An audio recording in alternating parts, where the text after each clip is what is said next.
The following presentation by Monument Wealth Management, LLC is intended for general information purposes only. Please listen to additional important disclosures at the end of this presentation.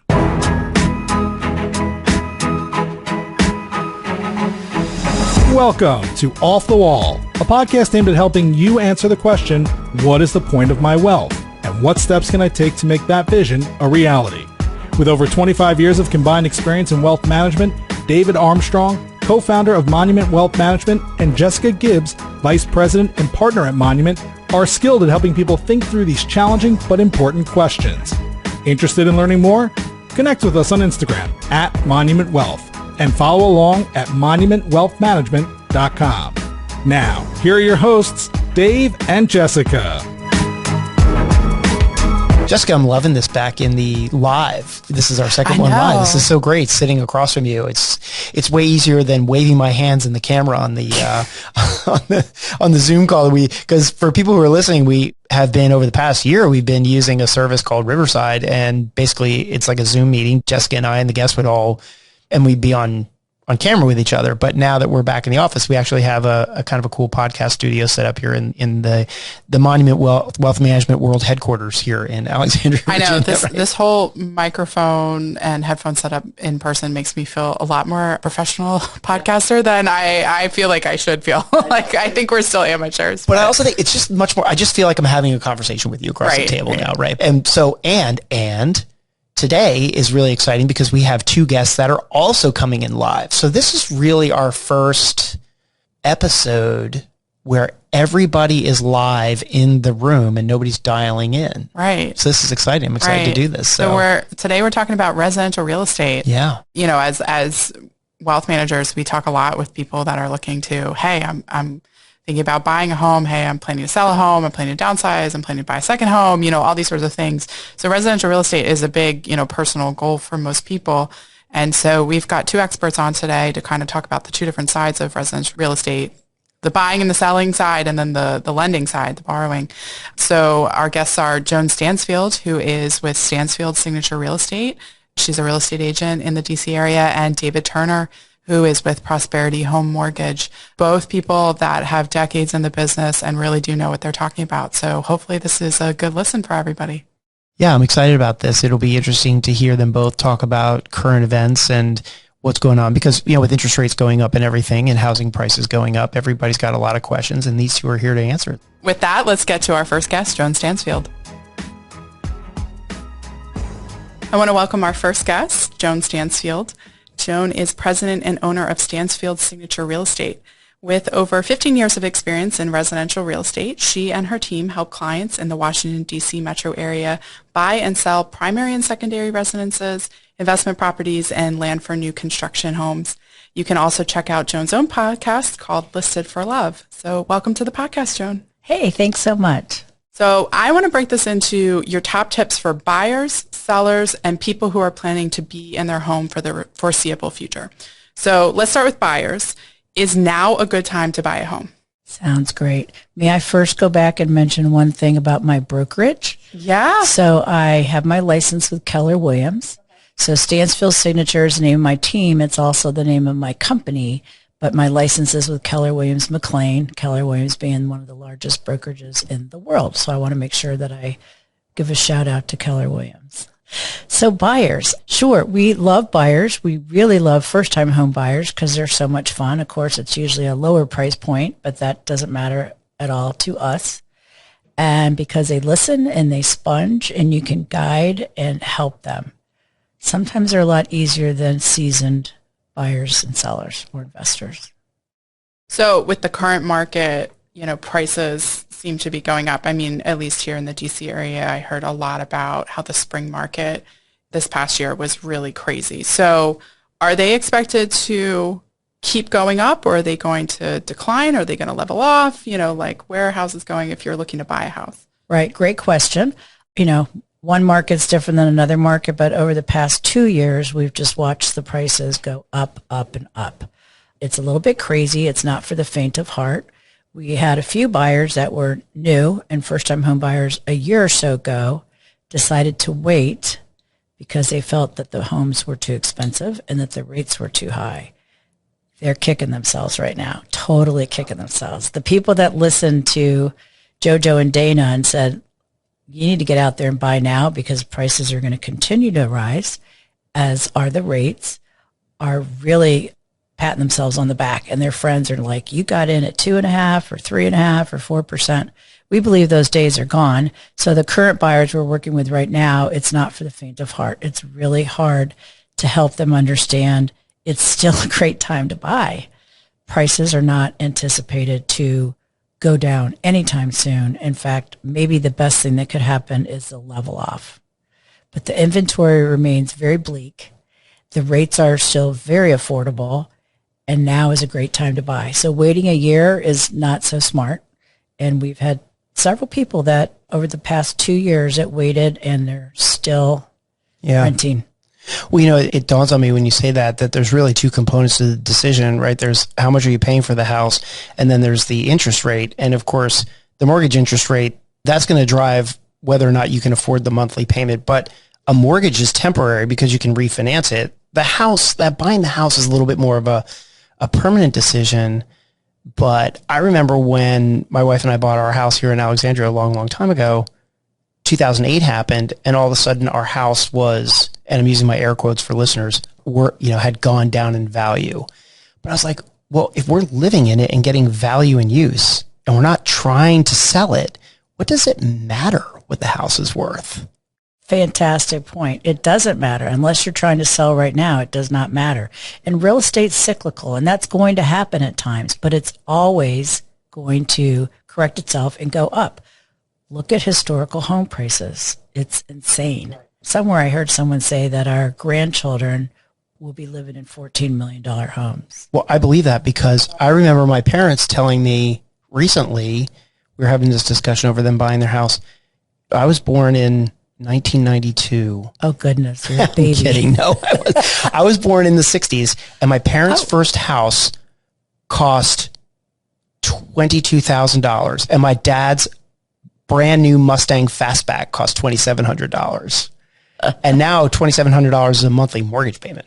Right. So, yeah. He was probably making $25,000 a year or something. Right. Yeah. It's all relative. Well, we got off track, but I just, you're right. I'm kind of curious for your top tips of if someone is in a really competitive market like DC, how do you compete to win the house? You hear these stories of people, I put in 12 different offers on houses and none of them were accepted. Yeah. Yeah, we had a few experiences where we just had a couple homes that sold for $200 over ask, and even one I did in Bethesda that sold $400 over ask. How do you compete? There's a lot of tricks we have up our sleeve, and they would include, first of all, the buyer first and foremost, really needs to have a pre-approval letter from, please, hear my words, a local, trusted, reputable lender. Not the online guys, not the banks, not the people that will overpromise, or the big ones out there. I won't name names right now, but people that can close on time. Our go-to lender, we have several, but our absolute best is Gina Myers of Cross Country. She always closes on time. There is never an excuse not to take care of the buyer and vet them out in the beginning. So every buyer, we say before we go shopping, in this competitive market, no one wants to look at your offer or consider you, and they won't unless you have a lender letter, not just a lender letter, but one from someone that has a track record and that you can trust. Because if not, you're going to go on the bottom of the pile if there's 4 or 15 offers. What about credit unions? Okay, mixed? You just don't get the great customer service you get from our go-to lenders. The credit unions, they work Monday through Friday. I work 8 days a week. Yeah. You could catch so me does Jessica. Just about any time. Right. Yeah. So in your number, they don't really know you personally. So the lenders we like to see our people go with are, we have a list of several, and then we have others that are absolutely fantastic, but we want to keep our recommendations down to 3 to 5. Right. Yeah. And our next guest coming on is a mortgage lender, and I'm sure he'll bring up the topic of your mortgages can get resold and things like that. So it doesn't really matter who you initiate the mortgage with. I imagine he'll talk about this, but yeah. Yeah, in fact, it doesn't matter who you get your lender letter from. You can always shop the rate and you have time to switch. Right, great point. But we always explain to our people, come back to our person because they're going to absolutely likely match or beat the other person's rate and give you fantastic service. What about waiving contingencies? Oh, goodness. So the last 2 years have been kind of a joke. We have a nice little buyer map and we have a seller map. And it shows, once you get past, the first 5 or 6 steps of buying or selling, the next steps are the contingencies. Well, they're sort of been out the window the last year or two. To compete, we've had our buyers waive home inspection or do a home inspection void only, meaning they have a chance to go in, kick the tires, and run like hell if it's a money pit, or continue and stay with the home and know what they're getting themselves into. We don't like them to waive home inspection, but they've had to in order to compete this past year. So home inspection gets waived, the appraisals get waived, and that's a very key, tricky one. And then findings gets waived if there's any way you can have that safety net removed, because that's what the seller's going to look for. Cash is king, but not if it's not a decent amount of money. But people with cash don't have those contingencies, the appraisal and the finance. They're just going to pretty much show up at closing and buy the home. So now let's talk about sellers. Do you see people panic selling real estate because interest rates are going up?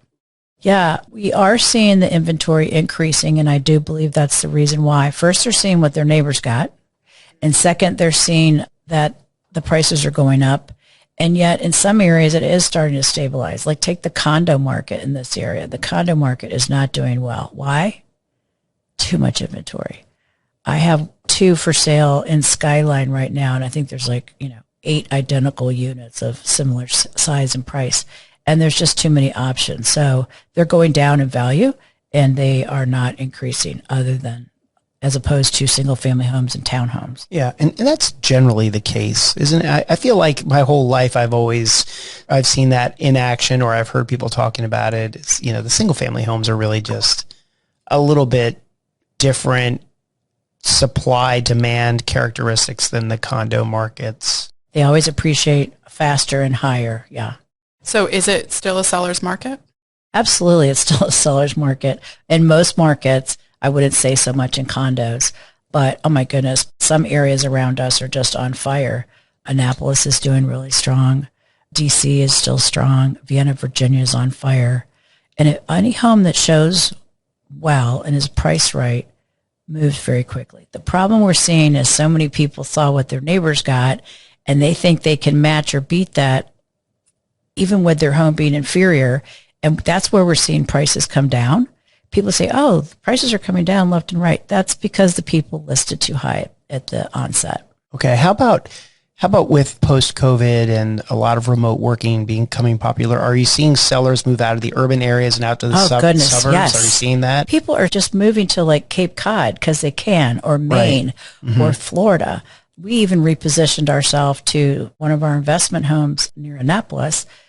We moved there because most of what I do is remote. When I need to come to Virginia, I come to Virginia. And of course, I'm starting to do a lot more in the Chesapeake Bay area, and I have a team that allows me to do that. My whole team is working remotely. We gave up our office in McLean where everybody can work from anywhere they are. You have to be where the buyers are to put them in the car and go show them homes. Other than that, we can do real estate from virtually anywhere. From a supply and demand, though, are you seeing people, okay, I live in Washington, D.C., I don't need to live here, I don't need to pay these taxes, whatever the reason is, and they have a nice home in D.C., I'm going to move out to Warrenton. So they're doing that, but then are the houses that are for sale in D.C., are they getting bought pretty quickly? I mean, is it backfilling really quickly, or is it creating a supply-demand imbalance? No, it's on fire. Everything. Okay, so it doesn't matter, right? Yeah, I mean, it's a great time to sell. It's a wonderful time to buy. Sure, a year ago, it was more competitive. The buyer frenzy has really slowed. Not the market, not the prices, but the frenzy. So when I list a home, instead of getting 15 offers, I might be getting 2 or 3. And if I'm not getting any, I'm obviously overpriced because everything is moving right now, except condos are not moving as well. So why is the housing market so expensive? So in our area, schools play a huge part of it. Where they all of a sudden the county's putting money into a magnet school or another school, you'll see the prices rise. Basically, it's the world we live in. Home prices just continue to go up. And when you have a lack of inventory and 3 or 5 people fighting over the same home, the prices are going up because they're overpaying. And when I represent a buyer, if they want that home, I will let them overpay, and I will be sure they know they're overpaying because they usually have to waive appraisal and overpay and come to the table. I sold my house last year, as did Dana. And we both went $200K over ask because we knew how to price it and stage it and market it. And our buyers came to the table with $200,000 cash. I knew it would not appraise. It's very sad, but it was a business decision. No, I'm not going to say, okay, I'll give it to you the appraised value because someone else would have paid that money. It was a business decision. It's insane. That's really one of the value propositions I see in retaining a real estate agent to do any sort of transaction is you're going to get that advice. That's really goodness. People aren't paying you to list their home. People are paying you for their advice. And that is the advice that they're getting. Hey, this is what you should be setting your price at because you'd rather have it bid up a tiny little bit than sit and have to bring the price down. How to win, how to protect them. Oh my goodness. It's when you're working with a buyer's agent, you're not paying that buyer's agent. The seller is paying the commissions. And for a seller, I can make up my 4, 5, 6%, whatever I'm charging that seller. I can make that up on their price easily by my expertise and my staging and telling them, you know, I know how to give you 500% return on investment by painting and changing your carpet or taking down this one wall and creating an open concept. It's not rocket science, but most people don't know. They'll be, oh, I need to do this in my garage. Leave the garage. No one it's kitchens and bathrooms are what sell houses, people, right? So it's very strategic. And literally, we tell people there's like 101 things a realtor does for you that you'll never even know that we're doing in the background. Literally, I have a list on paper. That's great. Yeah. So let's talk about that last group, the people who are going to stay in their homes for the foreseeable future. What's a reasonable long-term rate to assume your house value is going to go up at? Well, I mean, historically, right now in this area, we're at 4 or 5% annually. The trajectory we saw the last 2 years is not sustainable. It's 15 to 30%. Wow. Mm-hmm. Wow. Some areas. Crazy. But that's not a normal market. And we will get back to a normal market, I'm sure. So buying a home is a huge investment mentally, emotionally, financially. And that's part of why I love my job. You're helping someone with something they really need to trust you with, making smart decisions like, is this a money pit? Let's run. I know we can find a better home for you. So yeah, it's a huge investment. And yet, my goodness, the name of the game is buy and hold. Now, until this past couple of years, I've never been able to buy and hold. I moved from a condo to a townhouse to a single family, and I always needed that equity to go to my next home. Now, I'm in real estate, and I've learned through other smart realtors that you should invest. So I buy and hold and then rent it, or buy and hold and have an Airbnb. I now have 5 homes, which is great. It's part of my retirement plan. I know it's a good investment. It's real estate. I would rather put my money there than the stock market. And I wish I knew that 20 years ago when I put a huge chunk of money in the stock market. Well, you may get some pushback from us on that. I was going to say, we like stocks. That's right. Yeah, exactly. Yes, yeah. No, I have a very healthy stock portfolio, thank you. And I do need some help with that. Diversification is good. Yeah, it's we talk about diversification, I agree. We talk about pistons in the engine all the time, and it's a little bit of everything. Too much of one thing is a bad thing. I know you were saying that a little tongue in cheek, but most people have stocks because they're in 401ks, right? Most people have houses because they're going to live somewhere. So just by virtue of just existing, you probably have both anyway. And the housing is kind of interesting because, tell me if you think I'm crazy for saying this, but if you go and I'm just going to make up a round number because I can do it. If you go buy $1 million house and you got to put 20% down on it, right? And then you sell that house, again, making up a number because I can do this math in my head, for 1.5 in however many years, X years, doesn't matter, right? I would argue that you used $800,000 of somebody else's money that didn't expect any share of the appreciation or the profit. All they expect is timely principal and interest payments. That's all they expect. And so as long as you are satisfying that, your $200,000 could net $500,000 if you sell $1 million for. So you look at from a rate of return perspective, what is your real at-risk money? It's the $200,000. So, when people buy houses, I think they kind of lose sight of the fact that they may be buying $1 million home, but it's really only costing them $200,000 of their own money. That's with their own money that's at risk. And so it gets this mental perspective of, what's really at risk.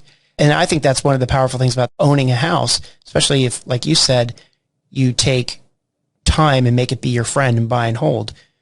You could eventually satisfy that mortgage, great. And even if you don't, the mortgage rates are still pretty reasonable relative to the assumed growth rate. So if you said the assumed growth rate is 4 or 5%, you've got a 3% mortgage, you have a positive spread there. But the other thing that's so great about it, most people know, so I'm just going to say it, is that when you sell your house, under most situations, I know there's caveats to this, you're not going to pay taxes on the capital gains.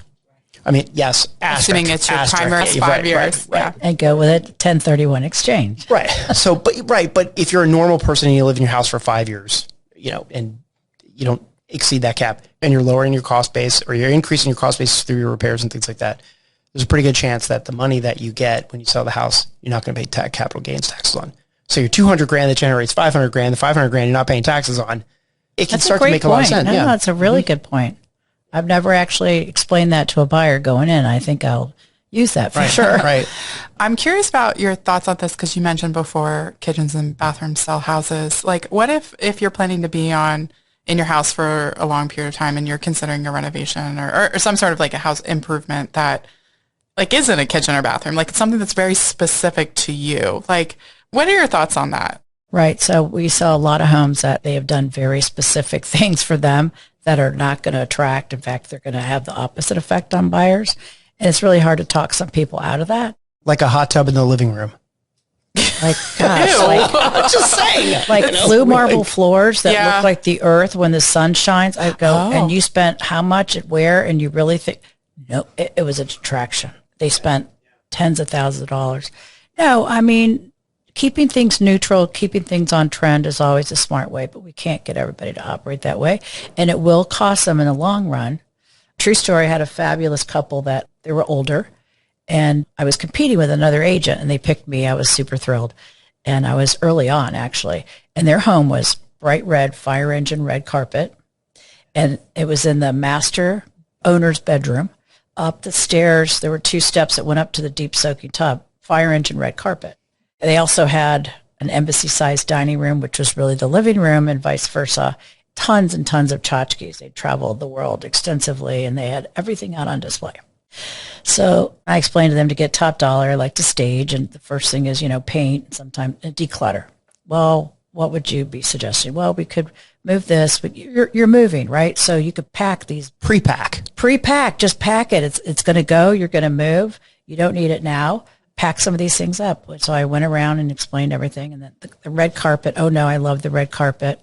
Okay. So I said, well, it will affect your price. We don't care. So I came back and I said, you ready for photos? Nothing had moved. They had done nothing. And they said, no, we don't care if it's going to cost us. And it did. It cost them probably $150K in the price of their home. God, and what would a mover have cost to come in and stage and pack? I mean, they were so thrilled that they got to live that way. Well, we did have to change out the red carpet. That had to go because I got feedback from other agents that said that has to go. And she said, well, I'm taking it with me. And I said, that's great. Oh, okay. Oh, wow. Okay. So I think it's if you are that person, it's just knowing. You're not, you may have to neutralize. Yeah. Right. Well, so quick sidebar question, because I know we're coming up to the end here, but just real quick, you mentioned before, like kitchens and bathrooms sell houses. So I'm going to assume that this statement is accurate, that if you put X amount of money into a kitchen, you'll probably have a very good chance of selling the house for whatever extra money you put into the kitchen, right? Like roughly. Well, here's the thing. A lot of people renovated their kitchen in the 90s.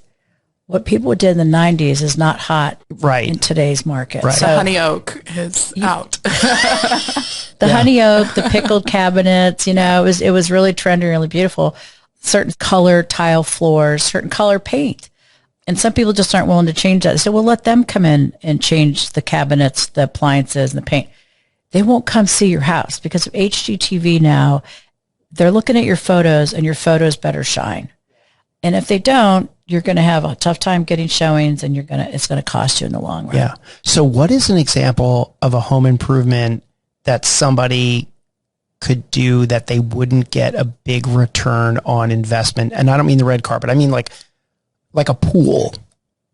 If I spent $100,000 on a pool and sell my house a year later, am I going to sell it for an extra $100,000 because the pool's in there? You might if somebody wants a pool and they'll pay anything for a pool. I always say there's 2 kind of buyers. pool or no pool.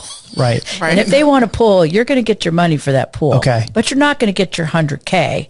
Maybe if you did that years later. But that's a great question. I'm trying to think, like, lighting's important. Hardwood floors are here to stay, I believe. Granite, they don't even care if it's ugly granite. It's just got to be granite. Okay. Like, that seems to be here to stay. Stainless is going out. Other things are coming in. But, to say I'm going to do these improvements now and it's going to pay off when I sell my home in 20 years, probably not. Yeah. So it's more about what making you happy and knowing making you happy. If you want it for yourself, I just would say don't. I mean, people think to update their kitchen, it's 40 to 80,000, or I know people that spend 4 times that. Yeah, depending on the appliances. You can update your kitchen for a fraction of that with the right contractors. So I would always say just don't overspend. Get what you want. Make sure it's nice, and because you don't know when you're going to sell and what it's going to be worth. Yeah, great. Thanks. Or in style. Absolutely. So Joan Stansfield, thank you so much for joining us. Oh, it's been a privilege. Thanks so much. I enjoyed it. Yeah, I learned a lot too. Thank you so much for your time. Oh, good. Thanks. I learned from you as well. Great. The previous presentation by Monument Wealth Management, LLC, Monument, was intended for general information purposes only. No portion of the presentation serves as the receipt of or as a substitute for personalized investment advice for Monument or any other investment professional of your choosing. Different types of investments involve varying degrees of risk, and it should not be assumed that future performance of any specific investment or investment strategy or any non-investment related or planning services, discussion, or content will be profitable, be suitable for your portfolio or individual situation, or prove successful. Monument is neither a law firm nor accounting firm, and no portion of its services should be construed as legal or accounting advice. No portion of this content should be construed by a client or prospective client as a guarantee that he/she will experience a certain level of results if Monument is engaged or continues to be engaged to provide investment advisory services. A copy of Monument's current written disclosure brochure discussing our advisory services and fees is available upon request or at monumentwealthmanagement.com.